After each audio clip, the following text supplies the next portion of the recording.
بسم اللہ الرحمن الرحیم الحمد للہ رب العالمین والصلاة والسلام علی اشرف المرسلین نبینا و سیدنا محمد وعلی آلہ و اصحابہ اجمعین۔ ناظرین السلام علیکم۔ پروگرام موضوعات قرآن جاری و ساری ہے اور ہماری آج کی گفتگو کا موضوع ہے نماز۔ نماز کا لغوی معنی دعا ہے، دعا کرنا، اور اسلامی شریعت میں یا شرعی اصطلاح میں نماز سے مراد وہ مخصوص افعال ہیں یا اقوال ہیں یا اذکار ہیں جو تکبیر سے شروع ہو کر سلام پر ختم ہوتے ہیں۔ عربی میں اس کے لیے جو لفظ ہے وہ ہے صلاۃ، اور لفظ صلاۃ جو ہے یہ صلہ سے نکلا ہے، اور صلہ سے مراد ہے جڑنا، جیسے ہم صلہ رحمی کہتے ہیں، رشتہ داروں سے جڑنا۔ اسی طرح یہاں پہ جو جڑنا ہے وہ اللہ کے ساتھ ہے۔ صلاۃ ہمیں اللہ کے ساتھ جوڑتی ہے، اور اسلام میں نماز کے حوالے سے جو حکم ہے وہ یہ ہے کہ نماز ہم پر فرض ہے۔ ارشاد باری تعالیٰ ہے فَأَقِيمُوا الصَّلَاةَ إِنَّ الصَّلَاةَ كَانَتْ عَلَى الْمُؤْمِنِينَ كِتَابًا مَوْقُوتًا، کہ نماز قائم کرو، یقیناً نماز مومنوں پر مقررہ اوقات میں فرض کی گئی ہے۔ حضور اکرم صلی اللہ علیہ وسلم نے فرمایا ہے بُنِيَ الْإِسْلَامُ عَلَى خَمْسٍ شہادت اللہ الہ الا اللہ وَأَنَّ محمد الرسول اللہ وإقام الصلاة وإیتاء الزکاة وصوم رمضان وحج البیت، کہ اسلام 5 چیزوں پر قائم ہے: کلمہ شہادت، لا الہ الا اللہ محمد الرسول اللہ، کہ اللہ کے سوا کوئی ذات ایسی نہیں جو عبادت کے لائق ہو، اور محمد صلی اللہ علیہ وسلم اللہ کے رسول ہیں، اور نماز قائم کرنے پر، زکوٰۃ ادا کرنے پر، رمضان کے روزے رکھنے پر، اور اللہ کے گھر کا حج کرنے پر، ان 5 چیزوں پر اسلام کی عمارت قائم ہے۔ اور امت مسلمہ میں یہ بھی اجماع ہے، اتفاق ہے، کہ جو شخص نماز کو چھوڑ دیتا ہے، جان بوجھ کر ترک کر دیتا ہے، وہ دین اسلام سے باہر نکل جاتا ہے، خارج ہو جاتا ہے۔ اور یہ بات دراصل رسول اللہ صلی اللہ علیہ وسلم کی فرمائی ہوئی ہے۔ آپ کا ارشاد ہے العہد الذی بیننا وبینہم الصلاۃ فمن ترکہا فقد کفر، کہ جو خط فاصل ہے ہمارے درمیان اور کافروں کے درمیان وہ نماز ہے، لہٰذا جو مسلمان بھی نماز کو ترک کرے گا وہ کفر اختیار کرے گا۔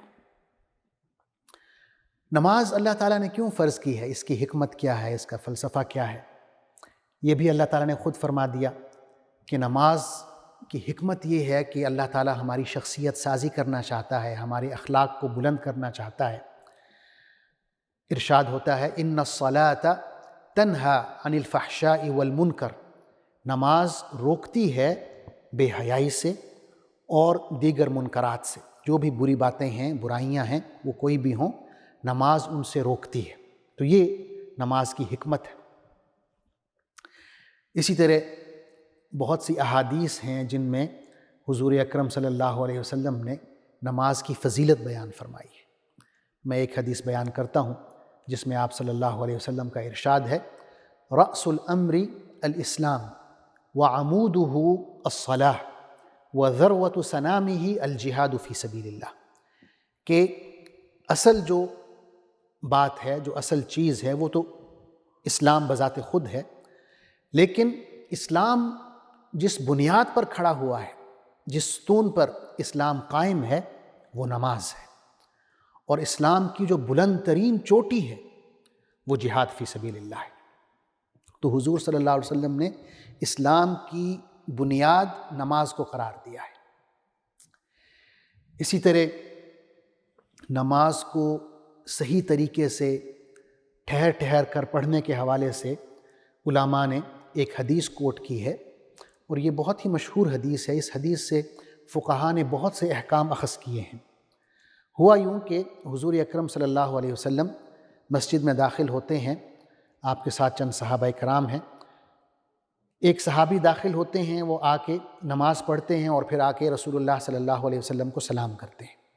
تو حضور صلی اللہ علیہ وسلم سلام کا جواب دیتے ہیں اور فرماتے ہیں ارجع فصلی فإنک لم تصلی، کہ واپس جاؤ، نماز پڑھو کیونکہ تم نے نماز نہیں پڑھی۔ تو وہ شخص واپس جاتا ہے، نماز پڑھتا ہے جس طرح پہلے پڑھی تھی، پھر واپس آتا ہے، آپ صلی اللہ علیہ وسلم کو سلام کرتا ہے، آپ سلام کا جواب دیتے ہیں اور یہی فرماتے ہیں کہ واپس جاؤ، نماز پڑھو، تم نے نماز نہیں پڑھی۔ اور یہ 3 دفعہ اس طرح ہوتا ہے۔ پھر وہ کہتا ہے والذی بعثک بالحق لا احسن غیر ھذا، میں اللہ کی ذات کی قسم کھاتا ہوں جس نے آپ کو حق کے ساتھ بھیجا ہے، مجھے اس سے زیادہ بہتر پڑھنا نہیں آتا، آپ مجھے بتائیں کیسے پڑھنا ہے۔ تو رسول اللہ صلی اللہ علیہ وسلم اس صحابی کو صحیح طریقے سے نماز پڑھنے کا طریقہ بتاتے ہیں۔ آپ صلی اللہ علیہ وسلم فرماتے ہیں اذا قمت الى الصلاة فاسبغ الوضوء، کہ جب تم نماز پڑھنے لگو تو سب سے پہلے اچھی طرح وضو کر لو، یعنی وضو کے جو اعضاء ہیں انہیں اچھی طرح دھوؤ۔ پھر فرمایا ثم استقبل القبلہ، پھر قبلہ رخ ہو جاؤ، فکبر، تکبیر کہو، ثم اقرأ ما تیسر معک من القرآن، پھر جو بھی آپ کو سورہ فاتحہ کے بعد قرآن مجید آتا ہے وہ پڑھیں۔ پھر فرمایا ثم ارکع حتی تطمئن راکعا، پھر آپ رکوع میں جائیں اور اطمینان سے رکوع کریں۔ پھر فرمایا ثم ارفع حتی تعتدل قائما، پھر آپ رکوع سے کھڑے ہوں یہاں تک کہ آپ بالکل صحیح سلامت آرام سے کھڑے ہو جائیں رکوع کے بعد اطمینان سے۔ پھر فرمایا ثم اسجد حتی تطمئن ساجدا، پھر آپ سجدہ کریں یہاں تک کہ آپ اطمینان سے سجدہ کریں۔ پھر فرمایا ثم ارفع حتی تطمئن جالسا، پھر آپ سجدے سے اٹھیں اور اطمینان سے بیٹھ جائیں۔ پھر فرمایا ثم اسجد حتی تطمئن ساجدا، پھر دوبارہ سجدہ کریں اور اطمینان سے سجدہ کریں۔ پھر فرمایا ثم افعل ذلك فی صلاتک کلھا، اسی طرح پھر آپ نے ساری نماز پڑھنی ہے۔ یعنی آپ صلی اللہ علیہ وسلم نے 1 رکعت نماز کا طریقہ انہیں سمجھایا کہ آپ نے اس طرح قیام کرنا ہے اطمینان کے ساتھ، اس میں جلدی نہیں کرنی۔ یعنی غالباً یہی لگتا ہے کہ ان صحابی نے جلدی سے نماز پڑھی، مکمل طور پر رکوع نہیں کیا ہوگا یا سجدہ نہیں کیا ہوگا۔ آج کل بھی ہم دیکھتے ہیں کہ بعض لوگ اس طرح رکوع کرتے ہیں کہ جیسے بہت ہی جلدی میں ہوں، پھر رکوع سے ابھی کھڑے ہو ہی نہیں پاتے کہ فوراً سجدے میں گر جاتے ہیں، اور رکوع کے بعد جو قیام کرنا ہوتا ہے وہ صحیح طریقے سے نہیں کرتے۔ تو آپ صلی اللہ علیہ وسلم نے ہر پوزیشن کو واضح کر کے تاکیداً فرمایا کہ آپ نے رکوع کرنا ہے، اس میں اطمینان سے رکوع کرنا ہے، پھر رکوع سے کھڑے ہونا ہے، اطمینان سے کھڑے ہونا ہے، پھر سجدہ کرنا ہے، اطمینان سے سجدہ کرنا ہے، پھر سجدے سے اٹھ کے بیٹھنا ہے اور اطمینان سے بیٹھنا ہے۔ تو یہاں یہ بھی ہے، بعض لوگ 2 سجدوں کے درمیان جو بیٹھنا ہوتا ہے اس کو سکپ کر جاتے ہیں، بیٹھتے ہی نہیں، سجدہ کیا، اٹھے، پھر فوراً سجدے میں گر گئے۔ تو ایسا بھی کرنے سے منع فرمایا گیا ہے کہ آپ نے سجدہ کیا ہے، پھر بیٹھے ہیں تو اطمینان سے بیٹھیں، اس کے بعد دوبارہ سجدہ کریں، اطمینان سے سجدہ کریں۔ اور اس طرح حضور صلی اللہ علیہ وسلم نے فرمایا کہ آپ نے پوری نماز اسی اطمینان کے ساتھ اور ٹھہر ٹھہر کے پڑھنی ہے۔ اسی طرح بعض لوگ یہ بھی دیکھا گیا ہے کہ امام سے پہلے رکوع کر لیتے ہیں، یا امام ابھی سجدے میں جا رہے ہیں تو وہ پہلے سجدے میں پڑے ہوئے ہوتے ہیں، تو یہ بھی غلط ہے۔ حضور اکرم صلی اللہ علیہ وسلم کا فرمان ہے اذا کبر الامام فکبروا واذا قرأ فانصتوا واذا قال غیر المغضوب علیہم ولا الضالین فقولوا آمین یحبکم اللہ، کہ جب امام تکبیر کہے تو آپ اس کے بعد تکبیر کہیں، جب وہ قرات کرے، قرآن مجید پڑھ رہا ہو تو آپ خاموشی سے غور سے سنیں، اور جب وہ سورہ فاتحہ کے اختتام پر پہنچتے ہوئے یوں کہتے ہیں غیر المغضوب علیہم ولا الضالین، تو آپ سب آمین کہیں۔ اگر آپ ایسے کہیں گے تو اللہ تعالیٰ آپ کو پسند فرمائے گا، اللہ تعالیٰ آپ سے محبت کرے گا۔ ناظرین، نماز کی کچھ شرائط بھی ہیں، اور یہ جو شرائط ہیں 2 قسم کی ہیں۔ ایک شرائط ایسی ہیں جن کا تعلق نماز کی فرضیت سے ہے، وہ 4 ہیں، اور دوسری وہ ہیں جن کا تعلق نماز کی صحت سے ہے، یعنی نماز کے صحیح ہونے سے ہے، وہ 3 ہیں۔ پہلے جو شرائط فرضیت ہیں 4، وہ یہ ہیں: اسلام، عقل، بلوغ یعنی بالغ ہونا، اور دخول وقت، نماز کا وقت داخل ہونا۔ جب ہم کہتے ہیں اسلام تو ظاہر ہے کافروں پر نماز فرض نہیں ہے۔ جب ہم کہتے ہیں عقل تو ظاہر ہے وہ لوگ جو جنہیں اللہ نے عقل کی دولت عطا نہیں کی، پاگل پن کا شکار ہیں یا اور کوئی ذہنی مرض ہوتا ہے، تو ان پر بھی نماز فرض نہیں ہے۔ بلوغ سے مراد یہ ہے کہ جو بچے ہیں ابھی ان پر نماز فرض نہیں ہے، لیکن نماز اتنی اہم عبادت ہے کہ کلمہ طیبہ کے بعد سب سے اہم رکن جو ہے دین کا وہ نماز ہے۔ اس حوالے سے رسول اللہ صلی اللہ علیہ وسلم نے تاکیداً یہ حکم دیا ہے والدین کو کہ اپنے بچوں کو نماز کی ترغیب دیں۔ آپ صلی اللہ علیہ وسلم کا فرمان ہے: مروا ابناءکم بالصلاۃ لسبع واضربوہم علیہا لعشر وفرقوا بینہم فی المضاجع، کہ جب آپ کے بچے 7 سال کے ہوں تو انہیں نماز کا حکم دیں، اور جب وہ 10 سال کے ہو جائیں تو نماز نہ پڑھنے پر آپ انہیں سزا دیں، اور 10 سال کی عمر میں ہی آپ ان کے بستر علیحدہ کر دیں۔ تو یہ تاکید ہے نماز کے حوالے سے۔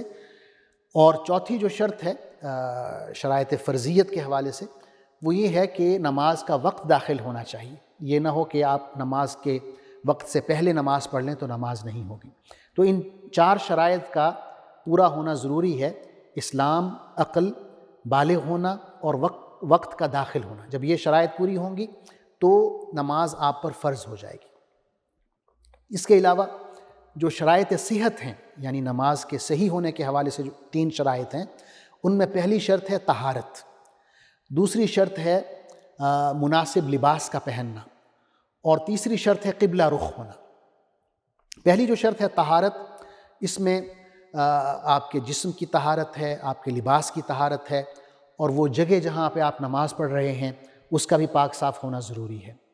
اسی طرح لباس کے حوالے سے شرمگاہ کو چھپانا لازمی ہے۔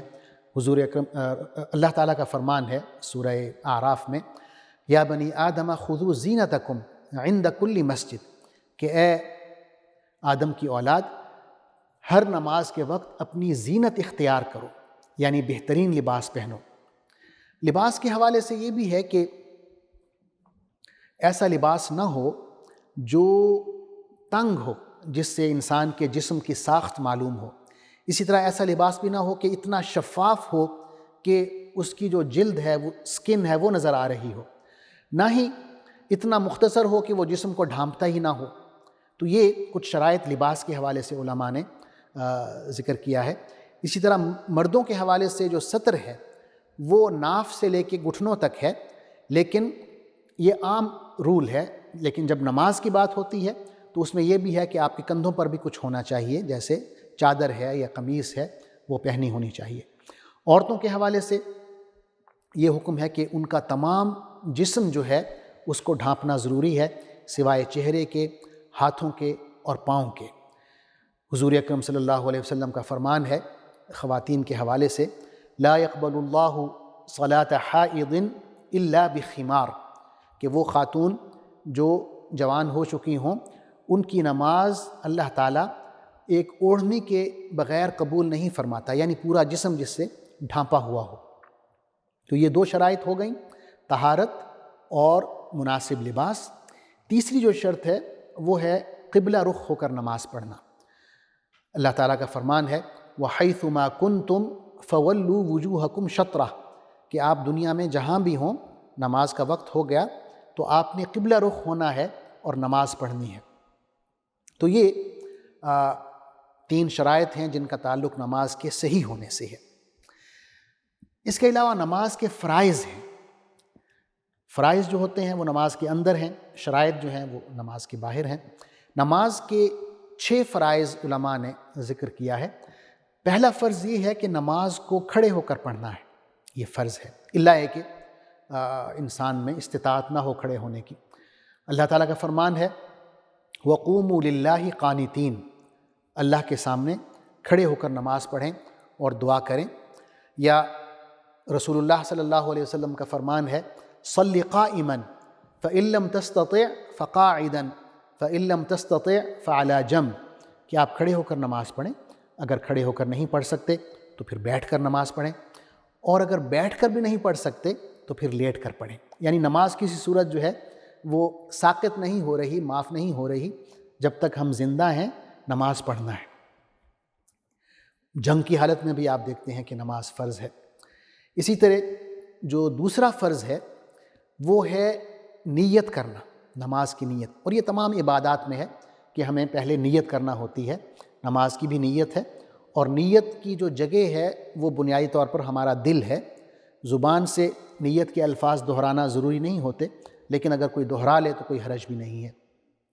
حدیث میں آتا ہے انما الاعمال بالنیات، کہ اعمال جو ہیں ہمارے ان کا دار و مدار نیتوں پر ہوتا ہے۔ جو ہماری نیت ہوتی ہے اسی کا یا اسی کے مطابق اللہ تعالی ہمیں اجر عطا فرماتا ہے۔ تیسرا فرض ہے تکبیر تحریمہ، یعنی اللہ اکبر کہنا۔ یہ فرض ہے، یعنی پہلی دفعہ جب آپ اللہ اکبر کہہ کے نماز میں داخل ہوتے ہیں اسے تکبیر تحریمہ کہتے ہیں۔ حضور اکرم صلی اللہ علیہ وسلم کا ارشاد ہے مفتاح الصلاۃ الطہور وتحریمها التکبیر وتحلیلها التسلیم، کہ نماز کی جو چابی ہے وہ وضو ہے، اور اس کا جو آغاز ہے وہ تکبیر ہے، اور اس کا جو اختتام ہے وہ سلام کرنے کے ذریعے ہے۔ یہ تیسرا فرض ہو گیا۔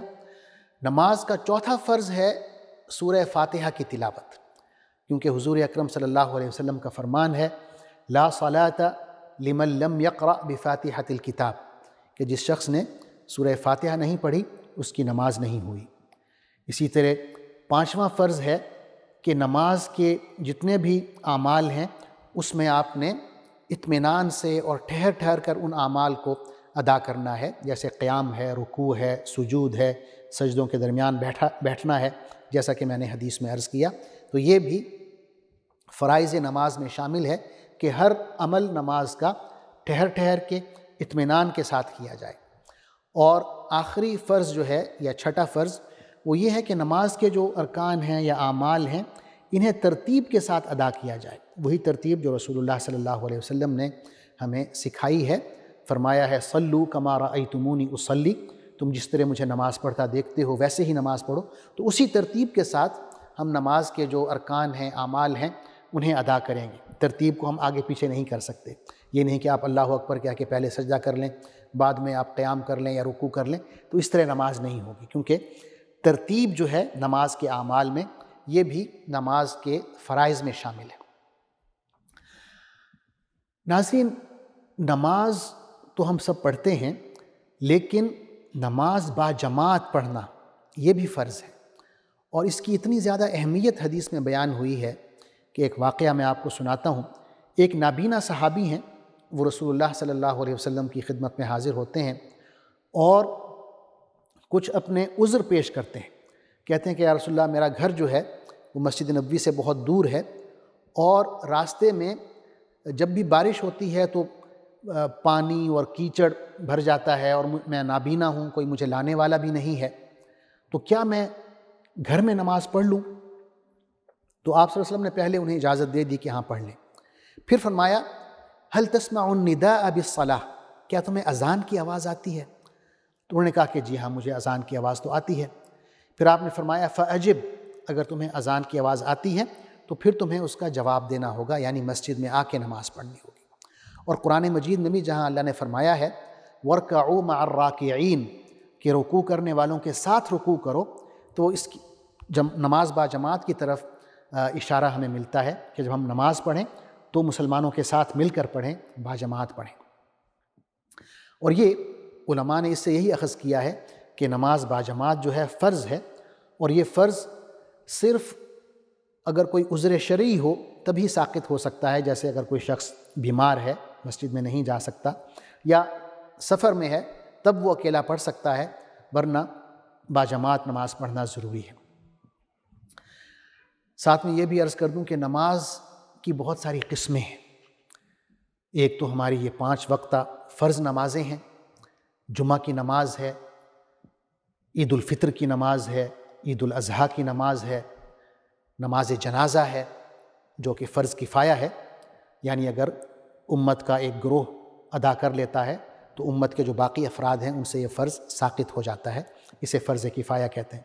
صلاۃ استسقاء ہے، بارش کے لیے اللہ سے دعا کرتے ہیں، ایک خاص نماز ہے۔ نماز تراویح ہے رمضان المبارک میں۔ اسی طرح ایک ہے نماز کسوف اور نماز خسوف، یہ سورج گرہن ہونے کے موقع پر یا چاند گرہن ہونے کے موقع پر رسول اللہ صلی اللہ علیہ وسلم ادا فرماتے تھے، اور صحابہ کرام آپ صلی اللہ علیہ وسلم کے پیچھے باجماعت یہ نماز ادا ہوتی تھی، اور ایک طویل نماز تھی۔ اس میں اگر آج کے وقت کے حوالے سے دیکھا جائے تو تقریباً 1 گھنٹہ اس میں لگتا ہے، کیونکہ جب آپ صلی اللہ علیہ وسلم نماز پڑھ کے مسجد سے باہر تشریف لاتے تو سورج گرہن یا چاند گرہن جو بھی ہوتا وہ ختم ہو چکا ہوتا۔ تو ایک طویل نماز تھی، اور اس کا طریقہ بھی ذرا مختلف ہے۔ اسی طرح ایک ہے نماز خوف، ایک نماز قصر ہے، سفر کے اندر نماز قصر ہوتی ہے، نماز وہ والی نماز جس میں 4 رکعتیں ہیں، ظہر ہے یا عصر ہے، تو 4 کے بجائے آپ 2 پڑھتے ہیں۔ نماز خوف جو ہے وہ جنگ کے دوران پڑھی جاتی ہے۔ تو یہ نمازوں کی اقسام ہیں جو رسول اللہ صلی اللہ علیہ وسلم نے ہمیں سکھائی ہیں۔ آخر میں نماز کے کچھ اثرات کا ذکر کرنا چاہتا ہوں کہ جب ہم نماز پڑھتے ہیں تو ان کا ہماری شخصیت پر کیا اثر پڑتا ہے۔ جیسے کہ میں نے شروع میں عرض کیا کہ نماز جو ہے ہمیں اللہ سے جوڑتی ہے، اللہ سے ہمارا تعلق قائم ہوتا ہے، کیونکہ نماز جو ہے یہ اللہ کے ذکر کی ایک شکل ہے، اور اللہ تعالیٰ بھی فرماتے ہیں سورہ طٰہٰ میں وَأَقِمِ الصَّلَاةَ لِذِكْرِي، کہ میری یاد کے لیے، میرے ذکر کے لیے نماز کو قائم کرو۔ تو یہ اللہ کے ذکر سے انسان کے جو نفسیاتی مسائل ہیں، ڈپریشن ہو گیا، سٹریس جیسے موذی امراض ہیں، ان کا علاج نماز میں موجود ہے، کیونکہ نماز میں دل کا سکون ہے۔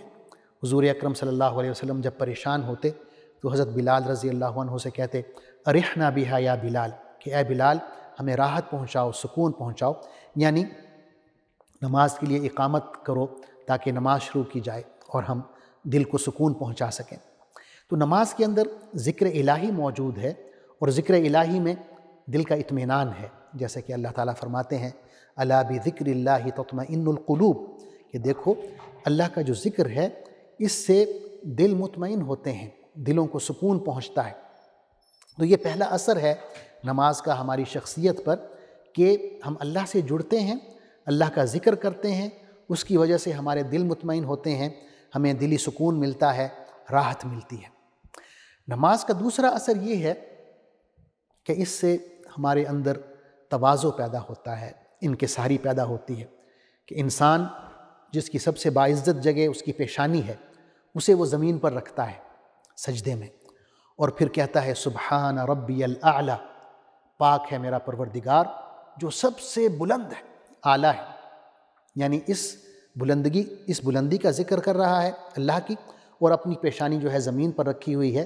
تو اس سے کیا ہوتا ہے کہ انسان کی شخصیت میں، اس کے دل میں، اس کے دماغ میں جتنا فتور بھرا ہوا ہے، جتنا تکبر بھرا ہوا ہے، غرور بھرا ہوا ہے، وہ سارے کا سارا ختم ہو جاتا ہے، باہر نکلتا ہے۔ وہ 3 دفعہ کہے، 5 دفعہ کہے، 7 دفعہ کہے، اسی ذکر کو دہراتا ہے سبحان ربی الاعلی، پاک ہے میرا پروردگار جو بلند ترین ہے، اور اپنے آپ کو اس نے پست ترین کیا ہوا ہے اللہ کے سامنے عاجزی اور انکساری۔ تو یہ ایک تربیت ہے کہ جب آپ نے معاشرے میں جانا ہے تو دل میں کوئی غرور اور تکبر نہ ہو، بلکہ وہی کیفیت ہو سبحان ربی الاعلی میں کہ اصل ذات جو بلند ہے وہ اللہ ہے، میں پست ہوں۔ تو اس میں ایک تواضع اور انکساری کا پہلو آتا ہے۔ اور حضور اکرم صلی اللہ علیہ وسلم کا بھی فرمان ہے کہ لا يدخل الجنت من كان في قلبه مثقال ذرة من کبر، کہ جس شخص کے دل میں ذرہ برابر بھی تکبر ہوگا وہ جنت میں داخل نہیں ہوگا۔ اور نماز جو ہے یہ اس کی ایک پریکٹیکل ڈیمونسٹریشن ہے، ایک عملی مثال ہمیں ایک تربیت فراہم کرتی ہے۔ نماز کا ایک اور بھی اثر ہے کہ وہ ہمیں اللہ کی راہ میں خرچ کرنا سکھاتی ہے۔ جب ہم نماز باجماعت پڑھتے ہیں، مسجد میں جاتے ہیں، تو وہاں ایک معاشرے کی ایک اکائی موجود ہے، یعنی محلے کے لوگ ہیں جو ہر قسم کے ہیں، امیر بھی ہیں، غریب بھی ہیں۔ آپ کسی کو دیکھتے ہیں کسی کا رنگ اڑا ہوا ہے، کسی کے کپڑے پھٹے ہوئے ہیں، بری حالت میں ہے، تو آپ اس کی مدد کرتے ہیں۔ کسی کو آپ دیکھتے ہیں کہ وہ آیا ہی نہیں ہے تو آپ خیریت دریافت کرتے ہیں، کہیں وہ بیمار نہ پڑا ہوا ہو، تو ایک معاشرت کے حوالے سے، معاشرتی ذمہ داری کے حوالے سے انسان تگ و دو میں لگ جاتا ہے اور انفاق فی سبیل اللہ یعنی اللہ کے راہ میں خرچ کرنا شروع کر دیتا ہے۔ تو یہ نماز ہمیں سکھاتی ہے کہ آپ نے کس طرح خدمت خلق کرنا ہے۔ اور نماز ہمیں کیا سکھاتی ہے؟ نظم و ضبط سکھاتی ہے۔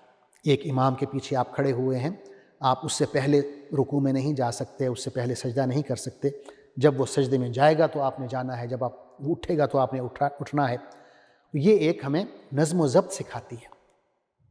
اسی طرح نماز جو ہے اور دیگر عبادات بھی، لیکن نماز خاص طور پر ایک شعوری عمل ہے جو اللہ کے وجود پر، اللہ کے ہونے پر ہمارے یقین کو پختہ کرتی ہے اور ہمارے ضمیر کو جگاتی ہے، اور یہ ہمیں ایک تربیت دیتی ہے کہ اللہ تعالیٰ کے سامنے آپ پیش ہوتے ہیں روزانہ 5 دفعے، تو جب آپ نماز سے باہر نکلیں تب بھی یہ آپ ذہن میں ہو کہ اللہ آپ کو دیکھ رہا ہے، اللہ کی معیت میں ہوں آپ، اللہ کا جو ساتھ ہے وہ ذہن میں، آپ کے دل میں موجود ہو کہ اللہ مجھے دیکھ رہا ہے۔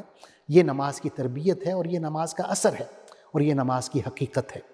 اللہ تعالیٰ سے دعا ہے کہ ہمیں اپنا قرب نصیب فرمائے اور جو نماز کی حقیقت ہے اس سے ہمیں آشنا فرمائے۔ آپ کا بہت بہت شکریہ، آپ نے توجہ سے میری بات سنی۔ جزاکم اللہ خیراً، والسلام علیکم ورحمۃ اللہ وبرکاتہ۔